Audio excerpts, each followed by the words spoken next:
যখন পরিবারের কেউ অথবা আত্মীয় স্বজন এই দুনিয়া থেকে চিরবিদায় নিয়ে চলে যায়, আমরা তাদের শেষ দেখাটুকু দেখতে পারি না। শুধু এই প্রবাসের মাটিতে বসে জায়নামাজে বসে তাদের জন্য শুধু দোয়া করা ছাড়া আমাদের কিছুই করার থাকে না, কারণ আমরা চাইলেও যেতে পারি না।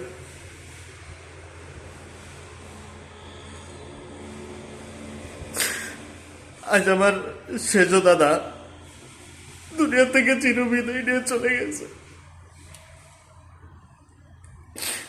আমি আপনাদের কাছে হাত জোর করে বলছি, যে যেখান থেকে আমার ভিডিওটা দেখছেন, প্লিজ আমার দাদার জন্য দোয়া করবেন। মহান আল্লাহ পাক যেন তাকে বেহেশতে নসিব করেন।